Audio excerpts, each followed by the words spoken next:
하나님 말씀은 아모스서 1장 9절부터 15절 말씀까지입니다. 제가 봉독합니다.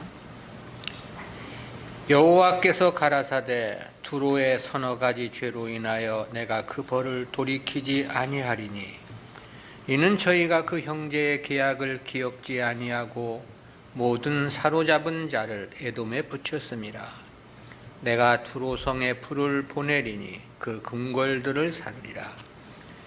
여호와께서 가라사대 에돔의 서너 가지 죄로 인하여 내가 그 벌을 돌이키지 아니하리니 이는 저가 칼로 그 형제를 쫓아가며 긍휼을 버리며 노가 항상 맹렬하며 분을 끝없이 품었음이라. 내가 대만에 불을 보내리니 보스라의 궁궐들을 살으리라. 여호와께서 가라사대 암몬 자손의 서너 가지 죄로 인하여 내가 그 벌을 돌이키지 아니하리니 이는 저희가 자기 지경을 넓히고자 하여 길르앗의 아이벤 여인의 배를 갈랐음이니라. 내가 라빠 성에 불을 놓아 그 궁궐들을 사르되 전쟁의 날에 외침과 회리바람 날에 폭풍으로 할 것이며 저희의 왕은 그 방백들과 함께 사로잡혀 가리라. 이는 여호와의 말씀이니라. 아멘. 오늘은 이방 3개국의 심판 예언이라는 제목으로 말씀을 듣겠습니다. 앞선 내용은 이스라엘 주변의 이방 2개국 아람과 블레셋에 대한 심판 예언이었죠. 이어진 본문 9절부터 15절은 다시 베니게, 에돔, 암몬 등 이방 3개국에 대한 심판 예언입니다. 따라서 본단락은 구속사적 교훈까지 넷으로 구분하여 살펴보겠습니다. 첫 번째는 베니게에 대한 심판 예언인데요. 이 베니게에 대한 심판 예언을 기록한 9절부터 10절까지가 그 내용인데 내용상 셋으로 요약이 됩니다. 첫 번째는 두로의 서너 가지 죄입니다. 이 베니게에 대한 심판도 그 형식구는 앞선 내용과 거의 일치합니다.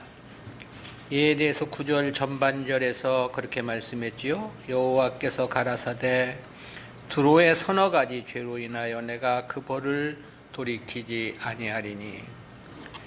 여기서의 여호와께서 가라사대는 심판을 선포하는 사람은 아모스 선지자지만 자신은 전달자에 불과하다, 그런 의미가 전제되어 있습니다. 그리고 그 선포된 내용은 전적 하나님으로부터 온 것임을 강조하는 역할도 하고요. 아울러 이방에 대한 이러한 심판 예언은 하나님께서 세상 모든 나라들을 통치하신다는 사실도 분명히 하는 내용입니다. 당시 고대 근동 나라들은 통상적으로 지역신 개념을 가지고 있었습니다. 때문에 자기 나라가 믿는 신만 아니라 다른 나라 사람들이 믿는 신들도 각자의 고유의 신으로 인정을 했습니다. 바알은 풍요의 신으로 가나안 족속들이 숭배했던 신이고요. 마르둑은 신들 중에 최고의 신으로 바벨론이 숭배했던 신이었습니다. 태양신이나 나일강의 신 오시리스는 애굽 사람들이 섬기는 신이었고요. 요나서 1장 5절 6절에 보면 풍랑을 만난 선원들이 각자 자기의 신의 이름을 부르며 기도를 하는 것을 볼 수 있죠. 또 요나에게도 너의 하나님께 기도하라고 요구함을 볼 수 있고요. 그렇다는 것은 당시는 다실론 사상이 전 세계의 일반적인 종교관이었다, 그렇게 평가할 수 있겠습니다. 때문에 자신들의 민족신 외에도 필요에 따라 다른 민족의 신들도 섬겼는데요. 특히 다산을 가장 큰 축복으로 여겼던 당시 사람들은 민족의 구별 없이 다산과 풍요의 신을 찾고 섬긴 것으로 전해집니다. 그러나 아모스는 이방의 심판을 예언하면서 여호와께서 가라사대라는 말로 시작을 했습니다. 이는 심판은 물론이고 모든 민족을 주관하시는 이가 오직 여호와 하나님이심을 분명히 하고 있는 거죠. 한편 여기서의 두로는 당시 베니게의 수도였습니다. 이곳은 지중해에 대표되는 해상무역 도시로서 다시스, 유다, 드단, 아수르 등 여러 나라와의 무역으로 많은 부를 쌓은 도시로 알려지고 있습니다. 두로는 이러한 부를 바탕으로 용병을 사서 군사적인 힘을 키웠고 많은 무역 거래를 통해서 다른 나라들의 부러움의 대상이 되기도 했습니다. 그래서 그런지 에스겔서 28장 2절과 3절에 보면 두로 왕의 교만이 극에 달하여 자신을 하나님이라 칭하고 자신의 지혜가 세상에서 가장 뛰어났다고 자랑하는 것을 지적함을 볼 수 있습니다. 때문에 에스겔 선지자도 두로에 대해서 심판을 예언했는데요. 아모스 선지자도 하나님께서 그들에게 내릴 벌을 돌이키지 않을 것이라고 예언을 하고 있는 거죠. 두 번째는 두로의 구체적인 죄악입니다. 9절 하반절이죠. 이는 저희가 그 형제의 계약을 기억지 아니하고 모든 사로잡은 자를 에돔에 붙였음이라 그랬습니다. 에스겔은 두로의 멸망 원인을 저들의 교만이라고 지적을 했는데 아모스는 형제의 계약을 기억지 않았다라고 지적합니다. 여기서의 형제란 이스라엘을 가리키는 건데요. 즉 이스라엘과의 계약을 지키지 않았다는 것을 지적을 한 겁니다. 두로가 이스라엘과의 형제국이 된 것은 다윗 시대부터였던 것으로 보여집니다. 사무엘하 5장 11절 12절에 보면 두로 왕 히람이 다윗이 궁전을 짓는데 큰 도움을 준 것으로 보도하고 있기 때문입니다. 그뿐만이 아닙니다. 솔로몬 시대에는 성전을 짓는데 매우 적극적으로 이스라엘을 도왔습니다. 그래서 그런지 열왕기상 9장 13절에서는 두로왕 히람이 솔로몬을 향해서 내 형제여 라고 호칭하는 것을 볼 수 있습니다. 이는 서로 형제국으로 동맹을 맺었다는 것을 암시한 표현이기도 하죠. 그리고 북이스라엘의 아합 왕은 이 베니게에 속한 도시 국가 중 시돈의 공주 이세벨과 결혼 동맹을 맺기도 했었고요. 이러한 역사에서 보면 이스라엘과 베니게는 오랜 역사 속에서 불가침 조약을 맺고 서로에게 도움을 주는 형제국이었다는 것을 확인할 수 있습니다. 그런데 저들이 그 계약을 기억지 않았다 그랬습니다. 그리고 모든 사로잡은 자를 에돔에 붙였다고 이야기했는데요. 여기서 이 사로잡은 자는 두로 사람들을 가리키고 사로잡힌 자는 이스라엘 백성들을 가리키는 말이죠. 그런데 실제 두로가 이스라엘을 침공한 사례는 역사에서 없습니다. 따라서 이는 이스라엘이 아수르의 침략을 받을 때 두로로 일시 피난을 간 이스라엘 백성들을 가리킨 것으로 이해함이 일반적입니다. 또한 그 외에도 경제적인 어려움을 피해서 두로로 이주한 이스라엘 백성들을 가리킨다는 견해도 있습니다. 저들은 과거의 동맹 관계에서 보면 그와 같은 이스라엘 백성들을 기꺼이 도와주었어야만 하는 거거든요. 그런데 자신들의 부를 축적하기 위해서 그런 이스라엘 백성들을 에돔의 노예로 팔아 넘겼던 거죠. 앞서도 살펴보았지만 에돔은 이스라엘과는 가장 적대적인 나라였습니다. 그런데 그 나라에 이스라엘 백성들을 노예로 팔았음을 지적하고 있는 거죠. 그리고 그 때문에 두로를 심판하실 것임을 천명하고 계신 것입니다. 세 번째는 두로에 대한 하나님의 심판 양상인데요. 10절입니다. 내가 두로성에 불을 보내리니 그 궁궐들을 사르리라. 이는 모든 나라들에게 선언한 네 가지의 형식구 중에서 형벌의 구체적인 내용을 적시한 세 번째 형식구에 해당하죠. 그런데 두로에 대한 심판에서는 개별적인 형벌 내용은 적시하지 않았습니다. 그러나 이는 앞서 선포된 아람이나 블레셋과 동일하다는 뜻을 나타내는 것이지 이들에 대한 형벌이 약할 것이라는 뜻은 아닙니다. 이 후일 두로에 대한 역사를 보면 BC 853년 아수르 왕 살마네셀 3세에게 조공을 바치는 것으로부터 서서히 이 나라가 멸망을 하기 시작하게 되고요. 그 후 사네립의 침공과 바벨론 느부갓네살 왕의 침략, 그리고 바사 고레스의 침략, 헬라의 알렉산더의 침략, 이러한 그 정복자들에 의해 점차 그 세력이 축소되어 갔습니다. 그리고 AD 636년 아랍에 의해 정복되어 국가로서의 형태는 완전히 사라졌고 단순히 작은 도시로서의 형태만을 유지한 것으로 전해지고 있습니다. 이 두로성에 불을 보냈다는 것은 바로 이와 같은 역사를 의미한 표현이라고 할 수 있겠습니다.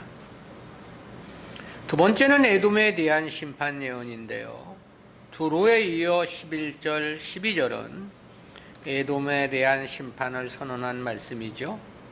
이 부분도 하나님께서 아모스에게 직접 주신 계시라는 사실을 강조하는 정형적 구문으로 내용은 역시 두로와 동일하게 셋으로 요약이 됩니다. 첫 번째는 에돔에 대한 서너 가지 죄입니다. 11절 상반절입니다. 여호와께서 가라사대 에돔의 서너 가지 죄로 인하여 내가 그 벌을 돌이키지 아니하리니. 이러한 문장은 심판을 선언하는 8개 나라 가운데 마지막 북이스라엘만을 제외하고는 모두가 똑같이 제시된 내용입니다. 역시 반드시 하나님의 심판이 있을 것이고 그 심판에 직면하게 될 것이라는 그런 뜻인 거죠. 두 번째는 에돔의 구체적인 죄악인데요. 11절 하반절입니다. 이는 저가 칼로 그 형제를 쫓아가며 긍휼을 버리며 노가 항상 맹렬하며 분을 끝없이 품었음이라. 이러한 11절 하반절은 에돔의 죄를 지적하기 위해 두세 개의 단어로 이루어진 짧은 4개의 문장으로 구성되어 있는데요. 그리고 한글 개역 성경에는 그 형제라고 할 때 에돔을 가리키는 그란 단어가 단 한 번밖에 번역되지 않았어요.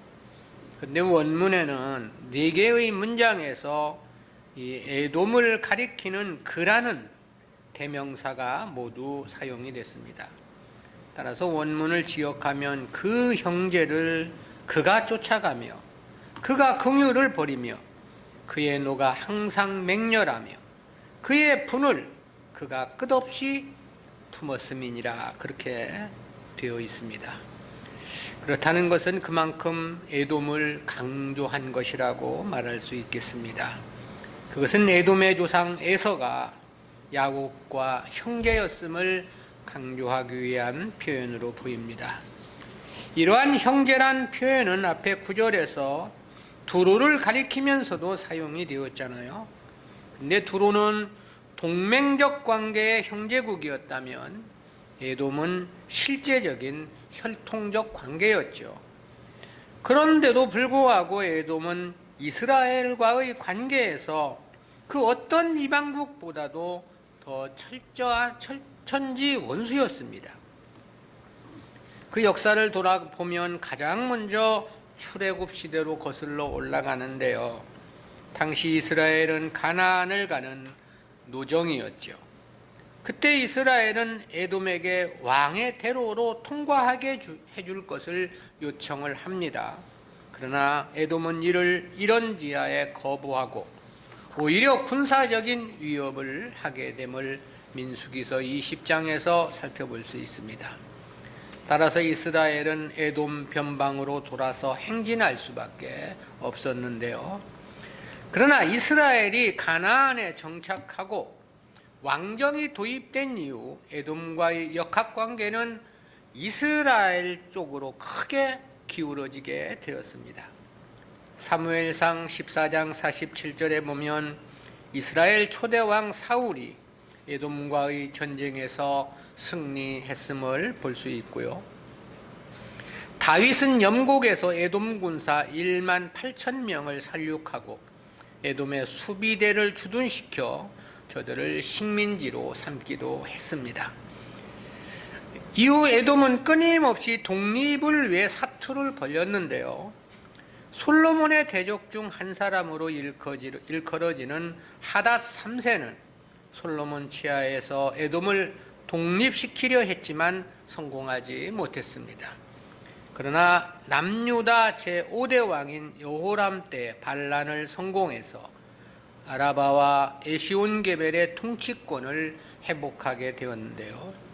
그러나 그마저도 남유다 제9대 왕 아마샤와의 전쟁에서 패함으로 다시 에돔은 남유다에 복속되고 말았습니다. 그 후 유다의 세력이 약화되고 아람의 세력 확장과 신흥국 아수르가 제국으로 부상을 하면서 중군동의 세력이 재편되게 되었습니다. 그 과정에서 에돔은 독립적인 나라를 이루게 되고요. 그런 측면에서 보면 에돔과 이스라엘과의 관계는 언제나 적대적이었다는 것을 알 수 있고요. 그리고 그것은 주로 종속적인 적대 관계였다, 그렇게 평가할 수 있겠습니다. 그런데 아모스가 지적한 에돔에 대한 죄악은 이러한 것이 아니고요. 실제 이때까지만 하더라도 에돔이 이스라엘을 괴롭힌 게 아니라 에돔이 이스라엘로부터 괴롭힘을 당했다고 보아야 하기 때문에 그렇습니다.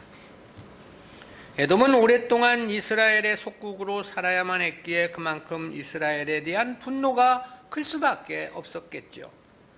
때문에 저들은 자신들의 원한을 되갚을 기회를 호시탐탐 노리고 있었을 겁니다. 그리고 그런 실제적인 시련이 남유다 제12대 왕이었던 아하스 때에 본격적으로 드러나게 되는 것을 볼 수 있는데요. 역대하 28장 16절 17절에 보면 에돔이 유다를 침략하는 것을 보게 되고, 그때 유다 백성을 약탈하고 수많은 사람들을 포로로 잡아감을 볼 수 있습니다. 또 오바댜 1장 11절부터 14절을 보면 에돔은 바벨론이 유다를 침략했을 때 바벨론 편에 서서 유다를 약탈했고 온갖 잔악한 행위를 저질렀음을 고발하고 있습니다. 그러니까 본문의 아모스 선지자의 심판 예언은 그동안의 과거사만을 두고 지금 말씀하는 것은 아니고요. 앞으로 이루어질 역사까지를 함축해서 심판 예언을 하고 있다라는 것을 알 수 있겠습니다. 세 번째는 에돔에 대한 하나님의 심판 양상입니다. 12절입니다. 내가 대만에 불을 보내리니 보스라의 궁궐들을 사르리라. 이는 에돔을 대표하는 두 도시를 언급한 건데요. 이 중 대만은 창세기 36장 11절, 15절, 42절에 보면 에서의 아들 엘리바스의 5 아들 중 장남의 이름이었습니다. 따라서 저는 에서의 후손들이 이룬 에돔에서 매우 중요한 위치를 차지했던 사람임을 알 수 있고요. 그리고 이는 또 지명으로도 사용됐는데요. 여호수아 18장 28절에 나오는 베냐민 성읍 중 하나였던 셀라의 동쪽에 위치한 성읍이었습니다. 또한 이는 에돔 전체를 가리키는 명칭으로도 하박국 3장 3절에서 인용되고 있습니다. 보스라는 현재 사해의 남서 30km 지점에 위치한 부세이라와 동일시되는 성읍으로 추정을 하는데요. 창세기 36장 33절에서는 에돔의 왕들을 배출한 에돔의 주요 도시들 중 하나로 언급되고 있습니다. 또한 이사야 34장 6절, 예레미야 49장 13절, 22절 등에서도 심판을 당할 에돔의 도시로 지목되고 있습니다. 그렇다는 측면에서 보면 보스라가 에돔의 주요 도시일 뿐만 아니라 죄악의 도시로도 유명했던 것으로 추정됩니다. 이사야 63장 1절에서는 붉은 옷을 입고 보스라에서 오는 자가 누구뇨라고 했는데요. 당시 보스라는 염색 산업으로 유명하였다고 전해집니다. 그런데 하나님께서 그것을 심판하사 그들의 피가 그 의복에 적셔져 붉게 물들 것을 예언하고 있었던 것입니다. 에돔은 이스라엘의 중간기 마카비 독립전쟁 때 유다의 정복을 당했고요. 당시 마카비 가문은 그들을 유대교로 개종을 시킴으로써 에돔은 멸망을 당하게 됩니다. 그리고 AD 70년 예루살렘이 로마에 함락될 당시 그들 역시도 정복되어 역사에서 영구히 지워지고 말았습니다. 세 번째는 암몬에 대한 심판 예언인데요. 암몬에 대한 심판 구조도 앞서 언급된 나라들과 동일합니다. 따라서 암몬에 대한 심판은 역시 내용을 셋으로 구분해서 살펴봅니다. 첫 번째는 암몬에 대한 서너 가지 죄입니다. 여기서 이 서너 가지라는 말은 세 가지나 네 가지라는 뜻이 아니라고 그랬죠. 아주 많다는 것을 강조하는 표현이라고 말했습니다. 13절 상반절입니다. 여호와께서 가라사대 암몬 자손의 서너 가지 죄로 인하여 내가 그 벌을 돌이키지 아니하리니 그랬습니다. 암몬 족속은 아브라함의 조카였던 롯이 그의 딸들과의 근친 상간을 통해서 낳은 베남미로부터 시작된 나라입니다. 하나님은 이스라엘 백성들에게 암몬과 모압 족속이 그들의 형제국임을 주지시키며 선대할 것을 명하신 바 있습니다. 그러나 암몬과 모압 족속은 언제나 이스라엘에게 적대적인 행위를 일삼았죠. 그로 인해 신명기 23장 3절부터 6절에서는 이스라엘의 영원한 대적으로 선포되기도 했습니다. 암몬의 구체적인 죄악인데요. 13절 하반절입니다. 이는 저희가 자기 지경을 넓히고자 하여 길르앗의 아이벤 여인의 배를 갈랐음이니라 그랬습니다. 여기서 자기 지경을 넓히고자 하여라고 하면 자신들의 영토를 확장코자 하는 욕망을 지적한 것이죠. 고대 사회 이스라엘 주변의 소수 민족들의 공통된 염원 중 하나가 영토 확장이었습니다. 그것은 비단 소수 민족만의 소망은 아니었습니다. 모든 나라들이 그랬고 암몬 역시 예외가 아니었던 것이죠. 역사적으로 보면 사사시대 입다가 사사로 있을 때 영토 확장을 위해 이스라엘을 침범한 적이 있었고 사울 시대에도 그랬고 이러한 시도는 계속되었던 것이 사실입니다. 근데 저들이 길르앗의 아이벤 여인의 배를 갈랐다 그랬습니다. 이는 암몬이 국경을 넓히기 위해서 이스라엘 백성들을 얼마나 잔악하게 다루었는가를 단적으로 지적한 말씀입니다. 이러한 일들은 고대 전쟁사에서 가끔 있었던 일로 성경에서 보도해주고 있죠. 그리고 실제 열왕기하 8장 12절에 보면 저들의 이러한 잔악한 행위가 암몬 왕 하사엘에 의해 자행될 것을 엘리사 선지자가 예언하기도 했습니다.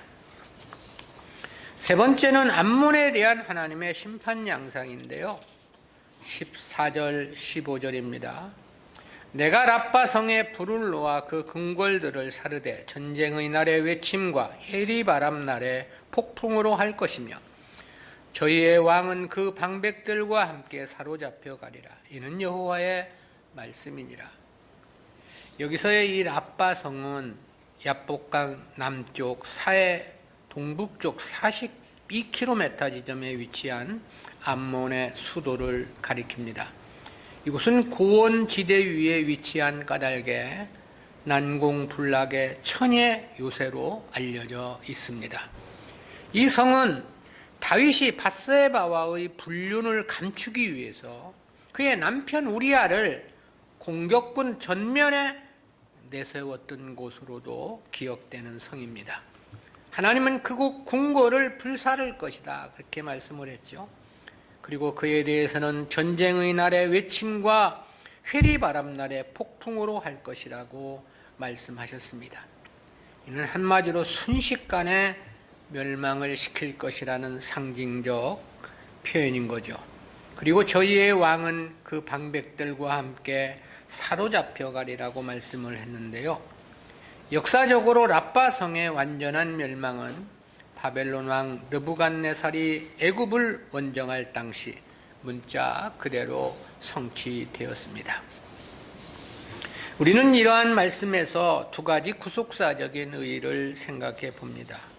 첫 번째는 시간의 문제일 뿐 하나님 말씀은 반드시 성취되게 되어 있다는 교훈입니다.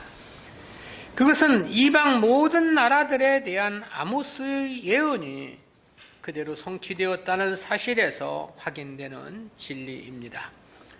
물론 하나님 말씀 성취는 그뿐만이 아닙니다. 뒤에 이어지는 모압, 남유다, 북이스라엘 등 선포된 예언이 성취되지 않은 나라가 하나도 없습니다.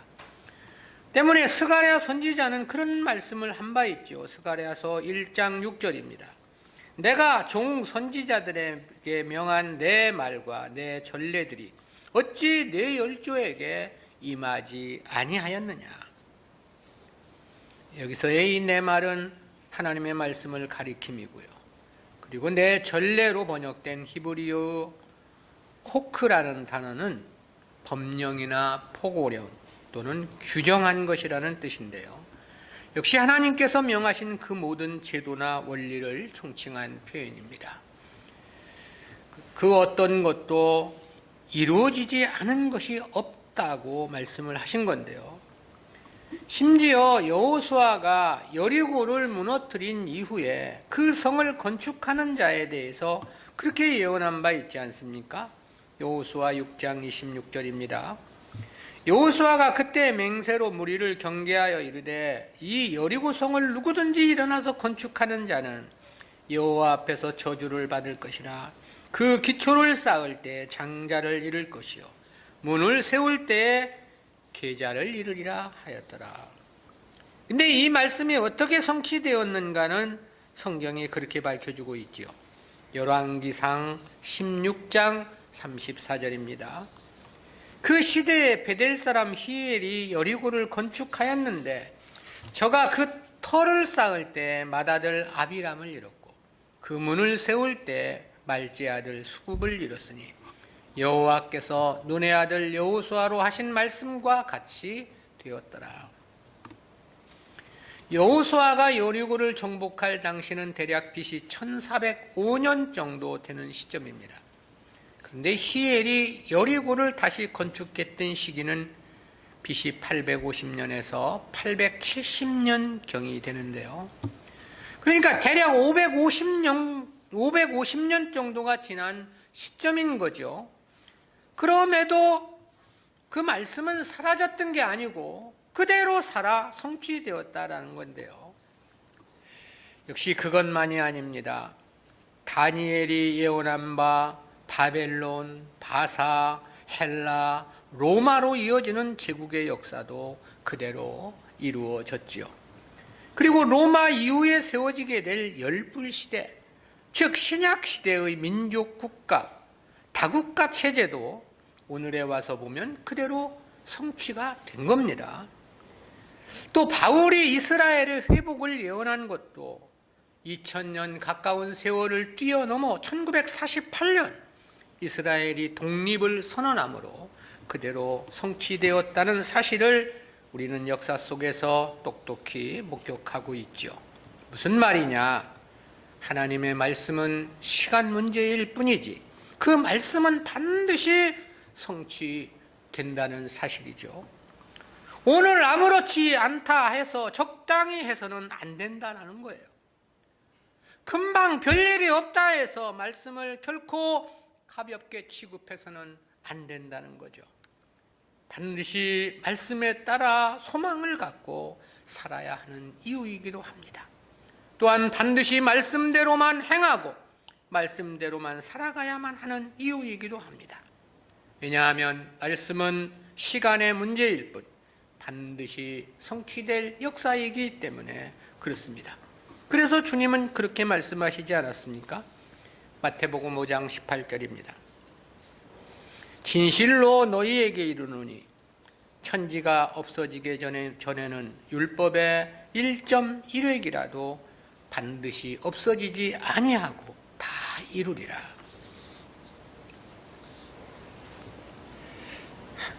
성경의 기록 연수가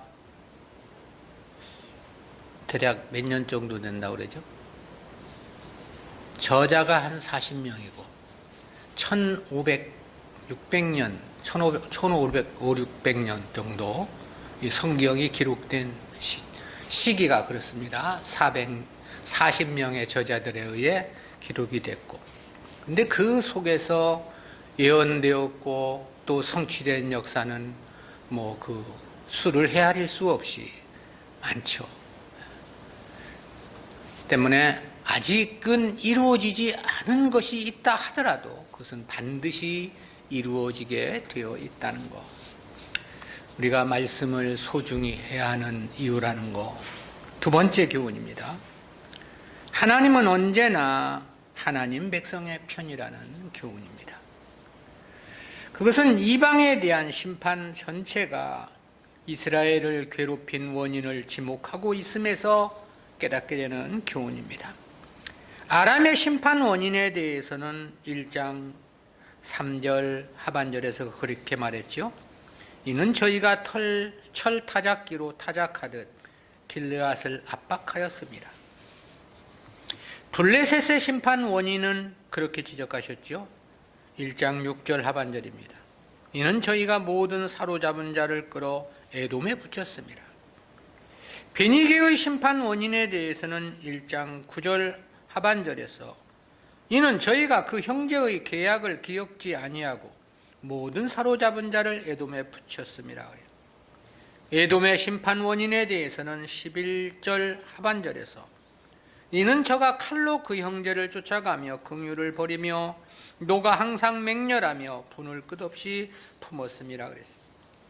암몬의 심판에 대해서는 13절 하반절에서 이는 저희가 자기 지경을 넓히고자 하여 길르앗의 아이벤 여인의 배를 갈랐음이니라 그랬습니다.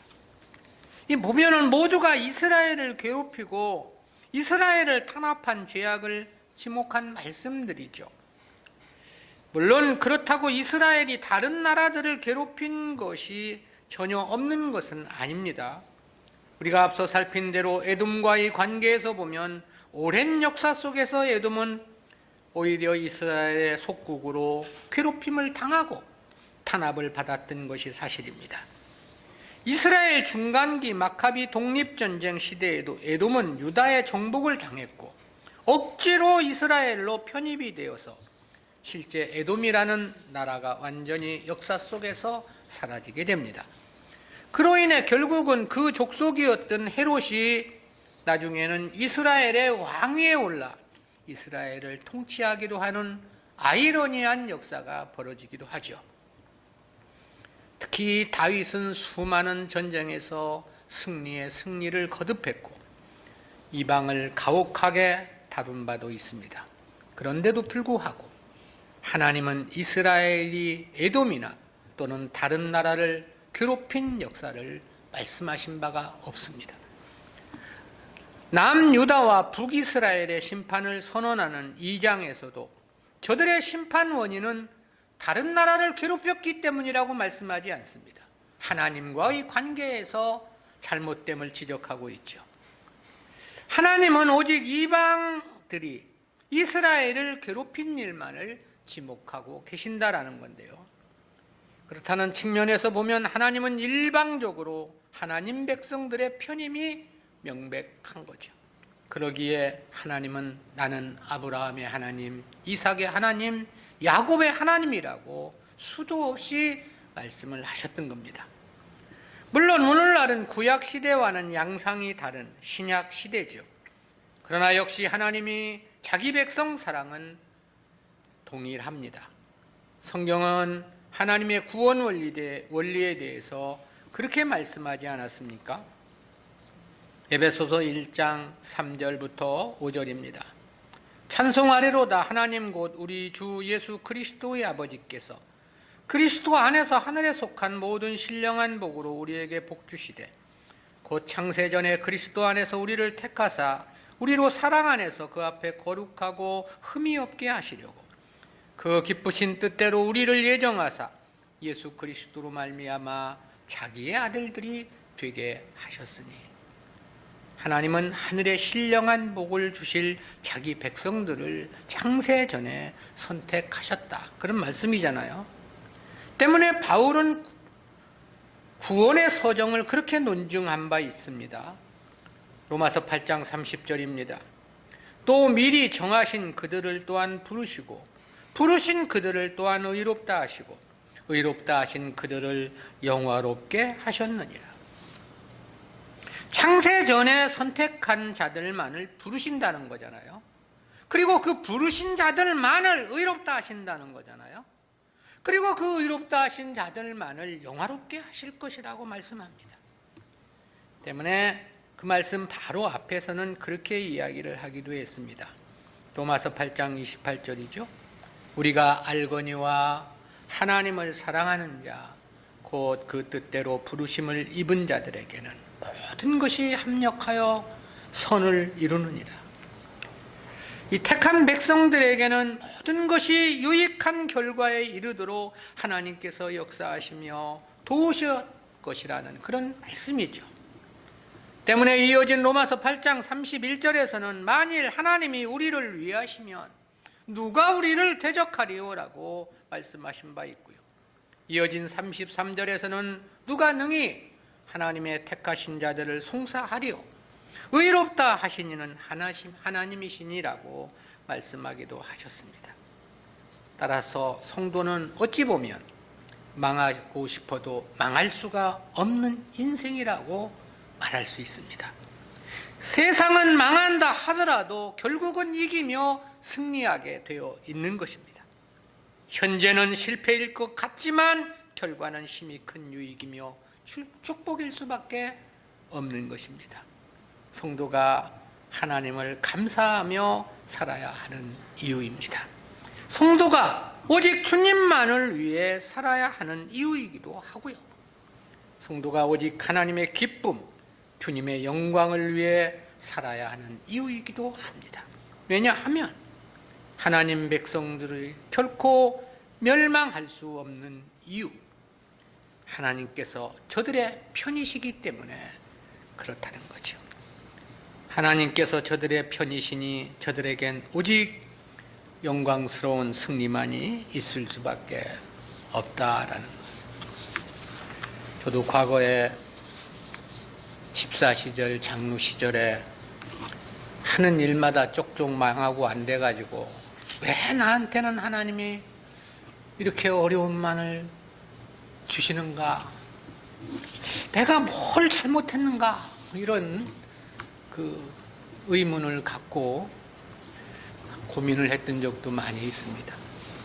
때로는 너무나 어려운 가운데 처해가지고 하나님 내가 이렇게 하면 내가 하나님 배신할까봐 나를 이렇게 한번 시험해 보시니라고 하는 것 같은 난 절대 하나님 배신 안 씁니다. 뭐 이렇게 억지로 막 입술을 깨물면서 각오도 해보고 그랬는데요. 오늘에 와서 보면 이게 다 나를 위한 역사였구나. 왜 그때 좀 더 감사함으로 그 어려움을 견뎌내지 못했을까? 뭐 그런 부끄러운 후회스러움이 있죠. 다시 한번 이런 어려움이 온다면 내가 어려움을 잘 넘길 수 있을 텐데 라는 생각을 가져보기도 하는데요. 근데 뭐 이제는 인생이 다 지나가고 말았습니다. 우리에게 주어진 현실, 하나님 앞에 우리는 감사함으로 살아야 합니다. 하나님이 우리 편이시기 때문에 그렇습니다. 기도합니다. 사랑의 하나님 은혜를 감사합니다. 오늘도 이방들을 향하여 심판을 선포하시는 말씀 속에서 하나님 백성들을 향하신 하나님의 귀한 역사와 섭리를 깨닫게 해주심 진실로 감사합니다. 오직 하나님 백성들의 편에서 역사하시는 하나님의 그 오묘한 섭리를 우리 마음속에 깨닫고 아울러 하나님의 말씀은 반드시 성취된다는 사실을 우리 잊지 않고 말씀대로 살아가기를 소망하는 우리 모두가 되어질 수 있도록 은혜 베풀어 주시옵소서. 감사드리옵고 예수님의 이름으로 기도드리옵나이다. 아멘.